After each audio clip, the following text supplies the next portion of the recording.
অধিনায়ক হচ্ছেন কে জানেন? এবার কার হাত ধরেই বা আসবে ট্রফি জানাবো আপনাদের। আইপিএল 2025 মৌসুমে কলকাতার নাইট রাইডার্স দলকে ঘিরে এক নতুন জল্পনা তৈরি হয়েছে। চলতি বছর আইপিএলে ভালো পারফর্ম করতে না পারায় এবং লিগ পর্ব থেকেই বিদায় নেওয়ার ফলে পরবর্তী মৌসুমের আগে বড়সড় পরিবর্তনের পথে হাঁটতে চলেছে কেকেআর। আর সেই পরিবর্তনের সবচেয়ে ভালো দিক হচ্ছে নতুন অধিনায়ক নির্বাচন। সূত্র অনুযায়ী 2026 সালের আইপিএলে কলকাতা নাইট রাইডার্সের নেতৃত্ব নিতে দেখা যেতে পারে দলের তরুণ ব্যাটসম্যান রিঙ্কু সিংকে।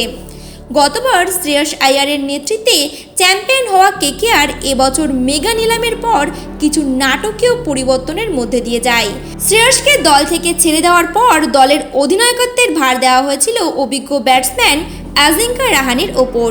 যদিও ব্যাট হাতে রাহানের লড়াই করেছিলেন, কিন্তু অধিনায়ক হিসেবে একাধিক কৌশলগত ভুল এবং ম্যাচ পরিচালনার দুর্বলতার কারণে তিনি নজর কাড়তে ব্যর্থ হন। 14টি ম্যাচে 7টি হারের মুখ দেখতে হয় কেকেআরকে, যার ফলে দল প্লে অফেও পৌঁছাতে পারেনি। এই ব্যর্থতার পরেই রাহানেকে পরবর্তী মরশুমের আগেই ছেড়ে দেওয়ার পরিকল্পনা করেছে ফ্র্যাঞ্চাইজি কর্তৃপক্ষ। আর তার জায়গাতেই এবার সামনে এসেছে এক নতুন নাম, রিঙ্কু সিং। কিন্তু কেন উঠে এলো রিঙ্কু সিংয়ের নাম? রিঙ্কু সিং বর্তমানে শুধু কেকেআরের নয়, ভারতীয় ক্রিকেট প্রেমীদের কাছে এক জনপ্রিয় নাম। কলকাতার জার্সিতে খেলে নিজেকে এক ফিনিশার হিসেবে প্রমাণ করেছেন তিনি। আইপিএল ক্যারিয়ারে এখনও পর্যন্ত 59টি ম্যাচ খেলে তার সংগ্রহ 1099 রান। মাঝের ওভার থেকে শেষ পর্যন্ত দলের ইনিংস ধরে রাখার ক্ষমতা রিঙ্কুকে দিয়েছে আলাদা মর্যাদা। এই পারফরমেন্সই তাকে কেকেআরের ভবিষ্যৎ অধিনায়ক হিসেবে ভাবতে বাধ্য করেছে ফ্র্যাঞ্চাইজিকে। রিঙ্কুর নেতৃত্বে কেকেআর একটি নতুন অধ্যায় শুরু করতে চায়।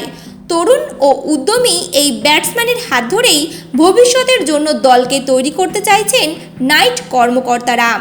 অন্যদিকে অধিনায়কত্ব নিয়ে আরও কিছু বড় তারকার নামও বিবেচনায় রয়েছে, যেমন সঞ্জু স্যামসন ও কেএল রাহুল।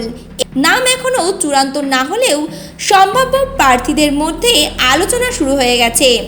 মোট কথা, রিঙ্কু সিংয়ের নেতৃত্বে আগামী মরশুমে কলকাতা নাইট রাইডার্স এক নতুন দৃষ্টিভঙ্গি ও উদ্দীপনা নিয়ে মাঠে নামতে চলেছে।